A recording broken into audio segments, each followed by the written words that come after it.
সমাগত বিধানসভা নিৰ্বাচনক কেন্দ্ৰ কৰি ভাওৰাগুৰি ৰাজচক্ৰৰ অন্তৰ্গত কুশখাগুটি গাঁৱত অনুষ্ঠিত মহাজিতৰ প্ৰাৰ্থী ৰবিৰাম নাৰ্জাৰীৰ নিৰ্বাচনী প্ৰচাৰ সভাত বুধবাৰে বিয়লি UPPLকে ধৰি 2 শতাধিক লোক দল ত্যাগ কৰি আনুষ্ঠানিকভাৱে BPF দলক যোগদান কৰে। লগতে যোগদান কৰাসকলক এখনকৈ ফুলাম গামোচাৰে আদৰি লয়। নিৰ্বাচনৰ দিন চমুচাপি অহাৰ লগে লগে ক্ৰমান্বয়ে আকৰ্ষণীয় হৈ উঠিছে 29 নং পশ্চিম কুকুৰাঝাৰ বিধানসভা সমষ্টিৰ নিৰ্বাচনী প্ৰচাৰ। বিধায়ক নাৰ্জাৰীয়ে পুনৰবাৰ সমষ্টিটো নিজৰ দখলত ৰখাৰ বাবে দিনে-নিশাই সমষ্টিটোৰ বিভিন্ন অঞ্চলত চলাইছে নিৰ্বাচনী প্ৰচাৰ। BPF দলৰ প্ৰাৰ্থী ৰবিৰাম নাৰ্জাৰীৰ হৈ প্ৰচাৰ চলাই আছে সমষ্টিটোৰ সক্ৰিয় নেতা কৰ্মীসকলে।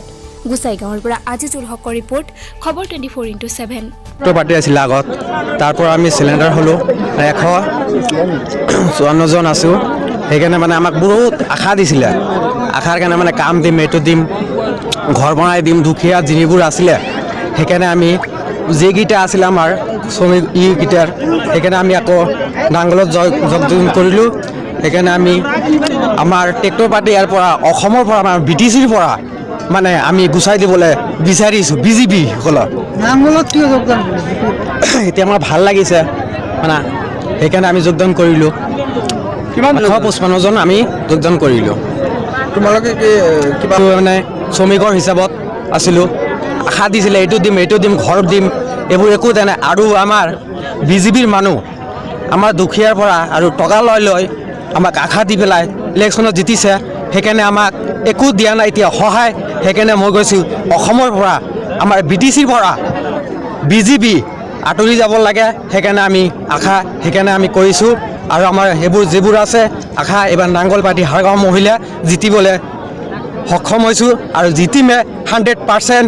আৰু আমি এটা খেলাৰ উপলক্ষ দেখাই দিম BJP চৰকাৰ আৰু ট্ৰেক্টৰৰ মানুহকেইটাক। আচ্ছা, যদি নালাগে বুলি কৈছে, আজি মোক মাতি পেলাই মামা চাচাৰ ভোট নালাগে বুলি কৈছে।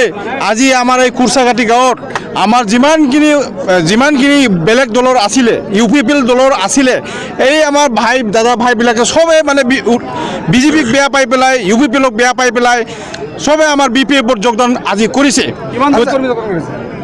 200 তো আজি যে যোগদান কৰিছে ইহঁতৰ আজি যোগদান কৰাৰ কাৰণে নহয়, যিবিলাক এই অঞ্চলৰ কাৰণে, এই এৰিয়াৰ কাৰণে আমি উন্নয়নমূলক কামবিলাক যিবিলাক আমি গভৰ্ণমেণ্ট কৰাৰ পাছত যিটো আমাৰ প্ৰতি সম্ভৱ সেইটো আমি কৰিম বুলি এইটো ইয়াত আশা দিছোঁ বা ইয়াত কথা দিছোঁ যে আমাৰ যিহেতু আমি ৰাজনীতিক দল, আমি আমাৰ কৰণীয় সমাজৰ কাৰণে, জাগাৰ কাৰণে উন্নতি কৰিব লাগে। গতিকে আমি এইটো কথা দিছোঁ যে আমি আগত দিনত যিবিলাক আমি কৰিব পৰা যিটো কেপাচিটি আছে এই অনুযায়ী আমি কাম কৰিম বুলি এইটো কথা দিছোঁ। এইখন সমষ্টিত এইখন সমষ্টিৰ কাৰো লগত কণ্টেষ্ট নহ'ব। যিজন আমাৰ প্ৰাৰ্থী ৰবিৰাম নাৰ্জাৰী ডাঙৰীয়া, এইজন এনেকৈ ভোটত জিকিব, অসমত চবতকৈ মানে বিপুল ভোটত জিকিব। কোনো কণ্টেষ্টিং এখেতৰ লগত কোনেও নোৱাৰিব। Thank U. টিয়কৰ অন্যতম অগ্ৰণী কনিষ্ঠ মহাবিদ্যালয় টিয়ক জুনিয়ৰ কলেজে নতুন শিক্ষানীতিৰ আধাৰত 9ম আৰু 10ম শ্ৰেণীৰ অন্তৰ্ভুক্তিৰে টিয়ক ছিনিয়ৰ ছেকেণ্ডেৰী স্কুল হিচাপে 2021-22 শিক্ষাবৰ্ষৰ আৰম্ভ কৰিছে। 9ম শ্ৰেণীত নামভৰ্তিৰ বাবে গোৱালগাঁওস্থিত টিয়ক জুনিয়ৰ কলেজৰ স্থায়ী কাৰ্যালয়ৰ পৰা প্ৰপত্ৰ সংগ্ৰহ কৰিব পাৰিব। যোগাযোগৰ নম্বৰ 7086845299, 8638226916, 9435230